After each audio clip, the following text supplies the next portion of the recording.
Hello, Jeff Hello, Lawrence. Thomas. What's up? Thanks for being here on Make My a Right Left pleasure. Here TV and helping us sponsor Top of the Bottom Pile and supporting the people at Top of the what? Top of the Bottom Pile. Top of the bottom. You know, the pile. best of the worst, Yeah. your second best choice, you know? Laughing Buddha does something that most people don't do, and that's support a unity, a family.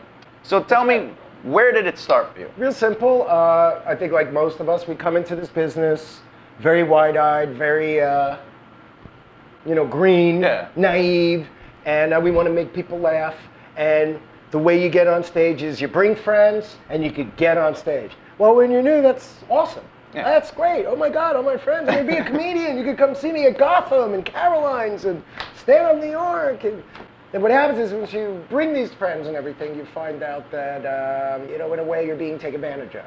And like I said, the first time you do it, it's like, okay, but after a while, there's got to be another way. At the same time, the comedy schools, I thought were very exploitative, very large class sizes. My first class had like 22 students in it. Actually, real quick on classes.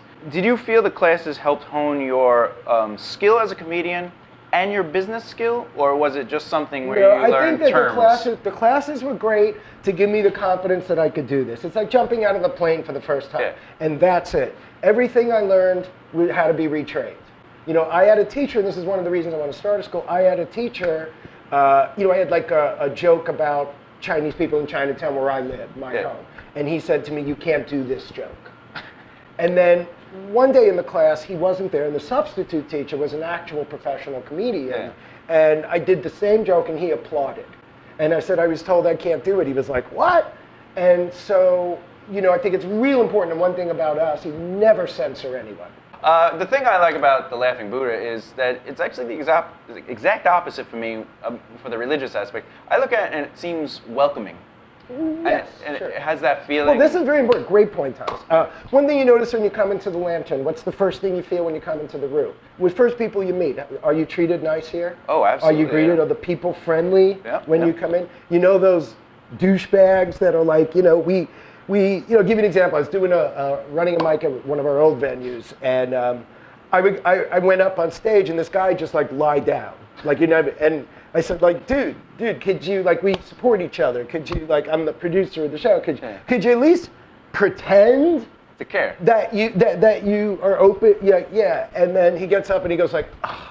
And I said, dude, just lie down, because you know what? You're never coming back here. And he lied down, and he never came back. And that's a good philosophy that you have, that you're saying, look, you could come work with us. We want you to be friends. Just be respectful, and you could do anything else you want.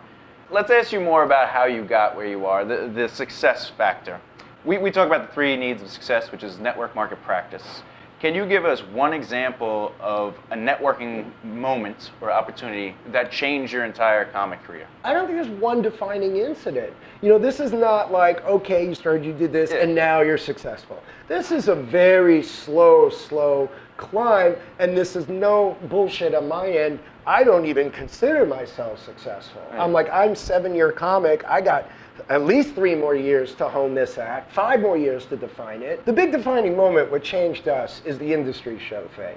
And the first show was really successful. The second was, really successful. And then this became my whole thing, is getting industry to come in. Yeah. And then it never occurred to me that this would get to the point where really everyone from David Letterman's people to MTV, every agency from Cunningham, CESD, Abrams, Buchwald, Avanti, Cinematic, Catch a Rising Star, the owners, these are all our guests. They know that the talent is here, that everyone has said to me, Laughing Buddha comics are always a year or 2 ahead of everyone else, always. And that is because 1, the stage time, and 2, the training and the grooming. Well, I do want to end with one thing, though. You said something really great before. You said, when people think of Laughing Buddha comedians, you're getting a trained comic, you're getting a professional comic, they're 2 years ahead of the game, things like that. And that, again, has to do with your branding. So what you have done is not only have you networked to help other comedians and help yourself, but you've branded where anyone's associated with the Buddha name, their quality and value goes up and their brand goes up. Be nice to Jeff, because he's going to make things happen. That's all I'm saying. Jeff, thank you so much. Be good. A lot. Thank you.